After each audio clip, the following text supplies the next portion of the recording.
قرآن مجید میں دو قسم کی آیات ہیں، ایک محکم آیات ہے، خود سورہ آل عمران میں اللہ فرماتے ہیں کچھ محکم آیات ہیں، کچھ متشابہات ہیں، یعنی کچھ کا معنی واضح ہے۔ قل هو اللہ احد، کہو کہ اللہ، اس کا معنی واضح ہے نا، یہ محکم ہے۔ کچھ متشابہات ہے، جیسے ید اللہ، اللہ کے ہاتھ، یہ اللہ کے تو ہاتھ ہی نہیں، یہ متشابہ ہے۔ اللہ فرماتے ہیں کچھ آیتیں محکم ہیں، کچھ متشابہ۔ وہ جن کے دلوں میں کجی ہے نا، جن کے دل ٹیڑھے ہیں، وہ متشابہ کے پیچھے پڑتے ہیں، متشابہ کے۔ یہ جو آپ کو ملنگ ملیں گے نا، ملنگ، وہ آپ سے پوچھیں گے اے اصلی نماز کیڑی ہوندی ہے؟ سبحان اللہ، انہوں نے آکھو وہی جڑی 5 ویلے پڑھی دی ہے، وہ پتہ نہیں انہوں اصلی کیڑی لئی پھر دینے۔ یہ متشابہ باتوں کے پیچھے۔ اچھا، نبی پاک علیہ السلام معراج پہ گئے، سرکار نے واپس آ کے فرمایا چغلی کرنے والے کو یہ سزا ملے گی، معاذ اللہ زنا کرنے والے کو یہ سزا ملے گی، جو خطیب لوگوں کو تقریر سنائے خود عمل نہ کرے اسے یہ سزا ملے گی۔ ان باتوں پر وہ توجہ نہیں کرتے کہ سرکار نے یہ بیان کیا۔ فرمایا میں دیکھ کے آیا ہوں سود کھانے والے کو یہ سزا ملے، اس پر توجہ نہیں۔ وہ پوچھتے کیا ہیں؟ کہتے ہیں یہ بتائیں براق جس پہ حضور بیٹھ کے گئے تھے اس کا رنگ کیسا تھا؟ میں آپ کو راز کی بات بتاؤں، معراج میں کیا کیا باتیں ہوئی تھیں؟ او بھائی تو رہنے دے، تیرے پاس جو محکم باتیں ہیں تو ان پہ عمل کر۔ شریعت میں کچھ چیزیں واضح، مثلا ایک مسئلہ ہے، مسئلہ تقدیر۔ تقدیر پر ایمان لانا ضروری ہے، پر اس کی تشریحات میں نہیں جانا چاہیے۔ یہ تقدیر کا یہ مسئلہ کیسے ہے، یہ مسئلہ کیسے ہے، اس میں جانے سے نبی پاک نے منع کیا۔ لیکن لوگوں کو عادت ہوتی ہے وہ باتیں چھیڑنے کی جن کو چھیڑنے سے شریعت نے روکا ہے، وہ چھیڑتے ہیں۔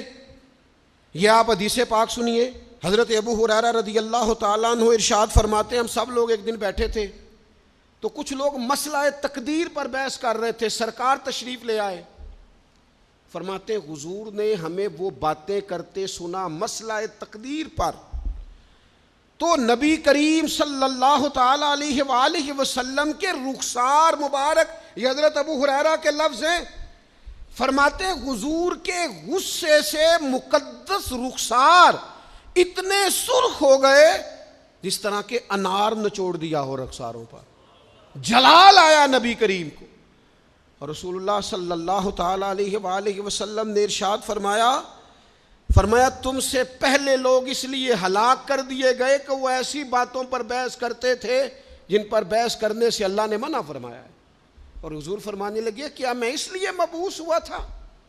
کیا تمہیں اس لیے حکم دیا گیا تھا کہ تم بحث کرو گے مسئلہ تقدیر پر؟ متشابہ میں الجھ گئی ساری قوم، ایسی باتیں ڈھونڈ ڈھونڈ کے لاتے ہیں، لوگ ان کا مزہ لیتے ہیں، کہتے ہیں جی یہ بات تو سارے مولوی کرتے ہیں، انوکھی بات کریں۔ انوکھی بات کون سی ہوتی ہے؟ بات وہی ہے جو اللہ نے قرآن میں بیان کی ہے، رسول پاک نے اپنے فرمان میں بیان کی ہے۔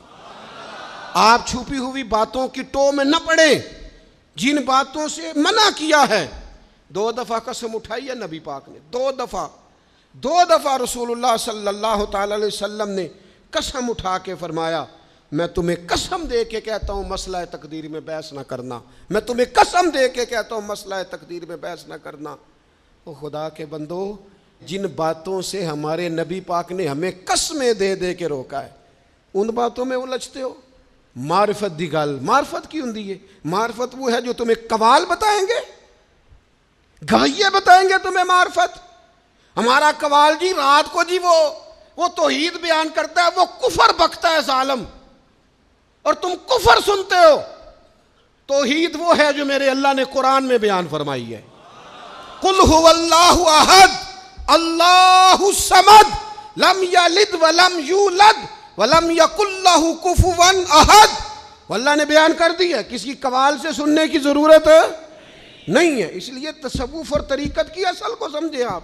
ہم ملنگوں سے باتیں سنیں گے تو میرے عزیز کبھی بھی ان چکروں میں نہ پڑے، متشابہات میں آپ الجھ گئے۔